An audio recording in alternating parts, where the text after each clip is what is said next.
દ્વારકાધીશને જય માતાજી મિત્રો આજે આપણે વાત કરવી છે કે આમ તો ઘણા બધા મેં વિડીયો મૂક્યા છે ઘઉં બાબતના ખાતર બાબતના, પણ હવે ખરેખર એક આપણને ક્યારેક એવું થતું હોય છે કે મને ઘણા ખેડૂતોના ફોન આવે ને એટલે ખેડૂતો એક વીઘે ઘઉંની અંદર 15-20 કિલો ઉરિયા નાખે છે।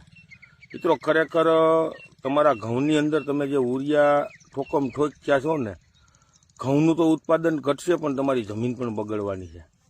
એટલે ખરેખર ખેડૂતો આપણે જે વસ્તુની જરૂર છે ને એ વસ્તુનો આપણે ઉપયોગ કરતા નથી અને આપણે ખરેખર આડેધડ બહુ ધોળા જાય છીએ। તમે પાયામાં પણ વીઘે 20-20 કિલો 25-25 કિલો ને કોક તો 2 વીઘે એક થેલી ખાતર નાખી દે, વિચાર કરો તમે, એટલે 25 કિલો ખાતર થયું। હવે એવી જ રીતે જીરાની અંદર એ પણ છે ને, જયારે પિયત આપવું હોય ને આપણે 30 દિવસની આસપાસ 25-20 દિવસનું થયું હોય જીરું કે મહિના દીનું, જેવી જમીન એ પ્રમાણે પિયત આપતા હોય ને ત્યારે અનેક પ્રકારના ખાતરો જીરાની અંદર નાખે। મને તો એક ભાઈનો ફોન આવ્યો તો જીરાની અંદર વીઘે કંઈક 3-4 ખાતર ભેગા કરી અને વીઘે 15 કિલા જેટલું ખાતર આપ્યું। કેવું ખબર, બીજું આ ફોસ્ફરસ યુક્ત એવું ને, આ ઝીંક ને આન તે ને એવું બધું ખાતર ભેગું કરી અને પછી છે ને પિયત આપ્યું ને ખાતર આપ્યું ને પછી થોડાક દી થયા ને એટલે ઉપરથી પાંદડા બધા બરવા માંડ્યા। એટલે ખરેખર ખેડૂતો છે ને બહુ દોડે। પણ હવે જ આપણે જે ખેડૂતો ઉરિયાની જગ્યાએ જીરાની અંદર અને ઘઉંની અંદર, મેં આની પહેલા પણ વિડીયો બનાવ્યો છે અને આજે કહું છું કે હવે એવું ખાતર હું તમને બીજી પણ ભલામણ કરું, તમારે ઉરિયા નાખવાના નથી મિત્રો। તમે કોઈ એમ કહેતા હોય કે ઉરિયાથી ઉત્પાદન નહીં, જો હવે હું તમને કહું, ખરેખર ઘઉંને છે ને પોટાશની જરૂર પડે, સલ્ફરની જરૂર પડે, પછી કેલ્શિયમ, મેગ્નેશિયમ, આવા બધા જે તત્વો આવે ને, આપણે જે IPL કંપનીનું જે પોલી હાઇલાઇટ કરીને ખાતર આવે છે, અત્યારે માર્કેટની અંદર બહુ ખૂબ જ સારું હાલે છે, જબરજસ્ત રિઝલ્ટ છે।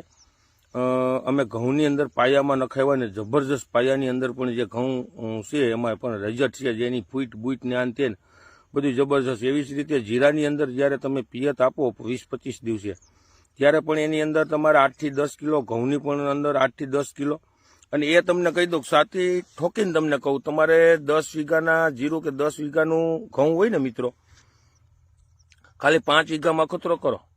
હું જે ખાતર કહું ને 5 વીઘામાં તમારે અખતરો કરવાની છૂટ। જો 5 વીઘાની અંદર તમને ઉત્પાદનની અંદર અને સાઈડ સુધી એની ગ્રીનરી અને એની ફૂટ બધી વસ્તુમાં તમને ફાયદો ન કરે ને, તો આપણી પાસે પૈસા લઈ જાઓ, કારણ કે આપણે અનુભવ છે એ।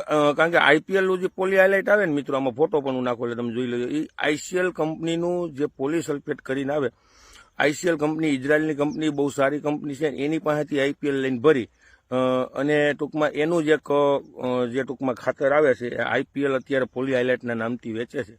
25 કિલાનું પેકિંગ આવે, 1000 રૂપિયા ભાવ છે, વીઘે 8-10 કિલો એનો ઉપયોગ કરવાનો છે।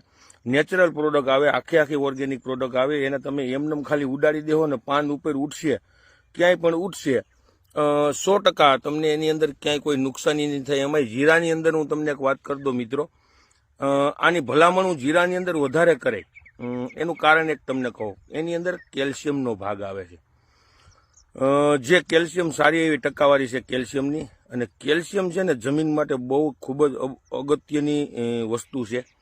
કેલ્શિયમ છે ને એવી વસ્તુ છે કે જે તમારા જમીનની અંદર સુકારો આવે ને, સુકારો, એની અંદર તમને ઘણો બધો ફાયદો કરશે કેલ્શિયમ। આપણે અનુભવ છે, કારણ કે ધાણાની અંદર મેં ગયા વર્ષે, આમ તો 3 વર્ષ થયા, ધાણાની અંદર સુકારાની અંદર વીઘે 5 કિલો હું જે સૂનો આવે ને, એ સૂનો કોઈ પણ સાણિયા ખાતર ભેગો ભેળવીને કે રેતી ભેગો ભેળવીને નખાવું છું અને હુકારો ઉભો રહે, કારણ કે એની અંદર કેલ્શિયમ જ હોય છે।